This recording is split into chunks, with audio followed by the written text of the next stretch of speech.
ശബരിമല സ്വർണ്ണക്കൊള്ള കേസിൽ ശബരിമല തന്ത്രി കണ്ഠര രാജീവരെ അറസ്റ്റ് ചെയ്ത സംഭവമുണ്ടാക്കിയ കോളിളക്കം ചെറുതൊന്നുമായിരുന്നില്ല.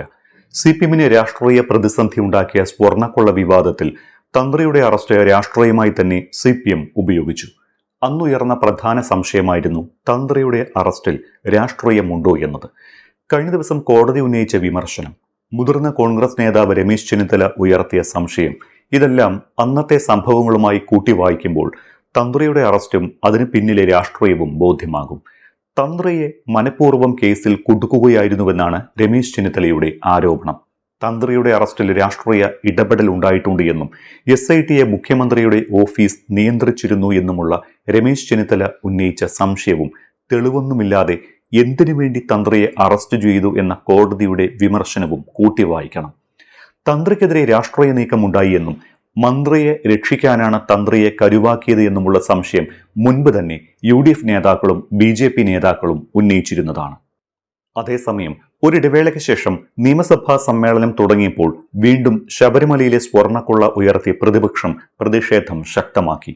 സഭാ നടപടികൾ തുടങ്ങിയപ്പോൾ തന്നെ ശബരിമല സ്വർണ്ണക്കൊള്ള കേസ് പ്രതിപക്ഷം ഉയർത്തി പ്രതിഷേധിച്ചു. VD സതീശൻ യാത്രയിലായതിനാൽ ഡെപ്യൂട്ടി ലീഡറായി K ബാബുവാണ് സംസാരിച്ചു തുടങ്ങിയത്. സ്വർണ്ണക്കൊള്ള കേസിൽ പ്രതികൾക്ക് കൂട്ടജാമ്യം ലഭിച്ചത് ചൂണ്ടിക്കാട്ടിയും തന്ത്രിയുടെ വാദം ഏറ്റുപിടിച്ചുമായിരുന്നു പ്രതിപക്ഷത്തിന്റെ പ്രതിഷേധം.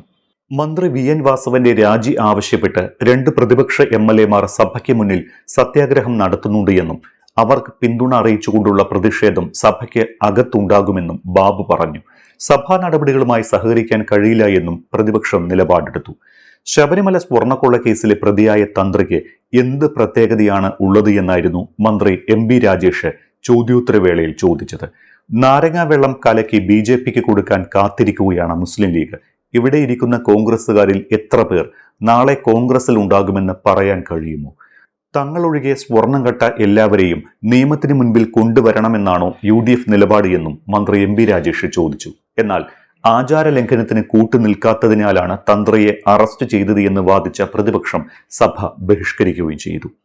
അതിനിടെ തന്ത്രിയെ അറസ്റ്റ് ചെയ്തത് രാഷ്ട്രീയ ഗൂഢാലോചന തന്നെയാണ് എന്നും യഥാർത്ഥ കുറ്റവാളികളിലേക്ക് എത്താതിരിക്കാൻ വേണ്ടിയാണ് തന്ത്രിയുടെ അറസ്റ്റ് എന്നുമാണ് രമേശ് ചെന്നിത്തല ആരോപണം ഉന്നയിച്ചത്. മുഖ്യമന്ത്രിയുടെ ഓഫീസ് നിർദ്ദേശിച്ചത് പ്രകാരമാണ് SIT പ്രവർത്തിച്ചത്.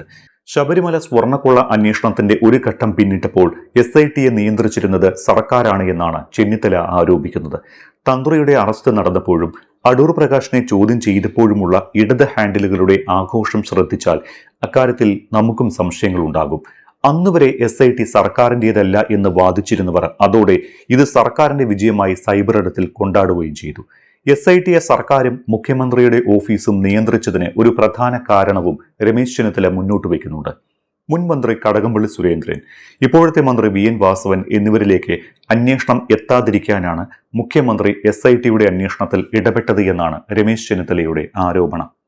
365 ദിവസവും ശബരിമല നട തുറക്കണമെന്ന ആവശ്യത്തെ എതിർത്തത് തന്നോടുള്ള പകയ്ക്ക് കാരണമായി എന്നാണ് തന്ത്രി കോടതിയിൽ വാദിച്ചത്. തന്ത്രിയുടെ വാദം ശരിയാണെങ്കിൽ അതും അറസ്റ്റിന് കാരണമായിട്ടുണ്ടാകാം. ഒരു തെളിവുമില്ലാതെ തന്ത്രിയെ അറസ്റ്റ് ചെയ്ത SIT തന്നെയാണ് ഗുരുതരമായ തെറ്റ് ചെയ്ത മുൻ ദേവസ്വം ബോർഡ് പ്രസിഡന്റ് PS പ്രശാന്തിനെ വിട്ടുകളഞ്ഞത്. 2 തവണ ചോദ്യം ചെയ്തിട്ടും പ്രശാന്തിനെ കസ്റ്റഡിയിലെടുക്കുകയോ അറസ്റ്റ് ചെയ്യുകയോ ചെയ്യാത്തത് എന്താണ് എന്നാണ് ചെന്നിത്തലയുടെ ചോദ്യം.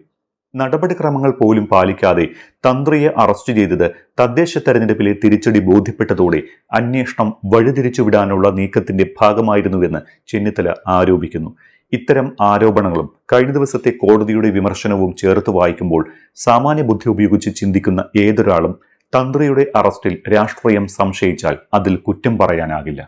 അതോടൊപ്പം തന്ത്രിയുടെ അറസ്റ്റ് നടന്നതു മുതൽ അടൂർ പ്രകാശിനെ ചോദ്യം ചെയ്തതുവരെ SITയെ പുകഴ്ത്തി ഇടത് ഹാൻഡിലുകൾ നടത്തിയ പ്രചാരണം സംശയാസ്പദം തന്നെയാണ്.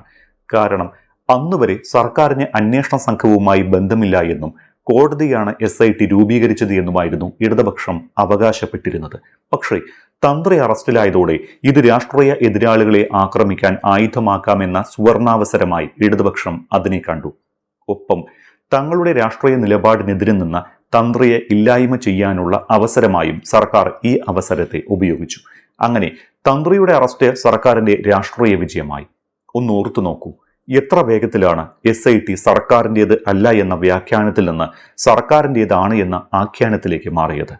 ശബരിമലയിൽ യുവതികളെ പ്രവേശിപ്പിക്കുന്ന വിഷയത്തിലും അതോടൊപ്പം വർഷം മുഴുവൻ ശബരിമല ക്ഷേത്രം തുറക്കണമെന്ന ആവശ്യം നിരാകരിച്ചതിലും തന്ത്രിയോടുണ്ടായിരുന്ന വിരോധം തീർക്കാൻ ഈ അവസരം ഉപയോഗിച്ചുവെന്നാണ് തന്ത്രിയെ അനുകൂലിക്കുന്നവരുടെ വാദം. തന്ത്രിക്കെതിരെ പിന്നീട് മുഖ്യമന്ത്രി പിണറായി വിജയൻ നേരിട്ട് രൂക്ഷ വിമർശനം ഉന്നയിച്ചതും ഇതിനോട് ചേർത്ത് വായിക്കണം. ഉണ്ണികൃഷ്ണൻ പോറ്റിയെ സന്നിധാനത്ത് എത്തിച്ചത് തന്ത്രി കണ്ഠരര് രാജീവരാണ് എന്ന തരത്തിലടക്കം വിമർശനങ്ങളും വ്യാഖ്യാനങ്ങളും ഉണ്ടായി. പക്ഷേ പോറ്റിയുടെ ബന്ധുക്കളടക്കം ശബരിമലയുമായി ബന്ധപ്പെട്ട് പ്രവർത്തിച്ച കാര്യം SIT മറച്ചുവെച്ചുവെന്ന ആരോപണവും തന്ത്രിയെ അനുകൂലിക്കുന്നവർ ഉന്നയിക്കുന്നുണ്ട്. 2019 സ്വർണ്ണപ്പാളികൾ പുറത്തു കൊണ്ടുപോയ വിവരം അധികൃതരെ അറിയിക്കാതെ തന്ത്രി കണ്ഠരര് രാജീവര് മൗനാനുവാദം നൽകിയെന്നായിരുന്നു SIT തന്ത്രിക്കെതിരെ ചുമത്തിയ കുറ്റം. പക്ഷേ ആരാണ് ഇതിന് മൗനാനുവാദം നൽകിയത്? അത് മറ്റാരുമല്ല, തന്ത്രി ആരെയാണോ ഇക്കാര്യങ്ങൾ അറിയിക്കേണ്ടത് അവർ തന്നെയാണ്. അവർ ഇന്നും ഈ കേസിലൊന്നും പെടാതെ പുറത്തുണ്ട്. അത് അന്നത്തെ ദേവസ്വം മന്ത്രി കടകംപള്ളി സുരേന്ദ്രനും ദേവസ്വം പ്രസിഡന്റ് PS പ്രശാന്തുമാണ്. ഇരുവരെയും 2 തവണ ചോദ്യം ചെയ്തുവെങ്കിലും ഇതുവരെ അറസ്റ്റ് ചെയ്തിട്ടില്ല. കടകംപള്ളിയും വാസവനും അടക്കമുള്ള ഉന്നതരെ രക്ഷപ്പെടുത്തുന്നതിനാണ് തന്ത്രിയെ കരുവാക്കിയത് എന്നാണ് പ്രതിപക്ഷത്തിന്റെ പ്രധാന ആരോപണം. യഥാർത്ഥത്തിൽ തന്ത്രിക്ക് സ്വർണ്ണക്കൊള്ളയിൽ പങ്കുണ്ടോ? അതിനുത്തരം തന്ത്രിയുടെ അധികാര പരിധിയെക്കുറിച്ചുള്ള വിശദീകരണമാണ്. എക്സിക്യൂട്ടീവ് ഓഫീസറും അഡ്മിനിസ്ട്രേറ്റീവ് ഓഫീസറും എടുക്കുന്ന തീരുമാനത്തിന് മുകളിൽ തന്ത്രിക്ക് അധികാരമില്ല എന്നതാണ് വസ്തുത. ആചാരപരമായ കാര്യങ്ങളിൽ മാത്രമാണ് തന്ത്രി അവസാന വാക്ക്. ഇക്കാര്യം കണക്കിലെടുത്താണ് തന്ത്രിക്ക് ജാമ്യം ലഭിച്ചത്. തന്ത്രിയെ SIT അറസ്റ്റ് ചെയ്ത യുക്തി ഉപയോഗിച്ചാൽ മുൻ ദേവസ്വം മന്ത്രിയെയും ദേവസ്വം ബോർഡ് ഭാരവാഹികളെയും സംശയത്തിന്റെ നിഴലിൽ നിർത്താനും അറസ്റ്റ് ചെയ്യാനും കഴിയും. പക്ഷേ ആ തലത്തിലേക്ക് SIT എന്തുകൊണ്ട് നീങ്ങുന്നില്ല എന്നത് സംശയാസ്പദമായ കാര്യമാണ്. എന്തായാലും സ്വാഭാവിക ജാമ്യം വരെ കാത്തുനിൽക്കാതെ ജാമ്യം ലഭിച്ചതിനാൽ തന്ത്രിക്കെതിരായ ആരോപണങ്ങൾ പാളിയെന്ന് വേണം ഇപ്പോൾ വരുന്ന വാർത്തകളിൽ നിന്ന് മനസ്സിലാക്കാൻ.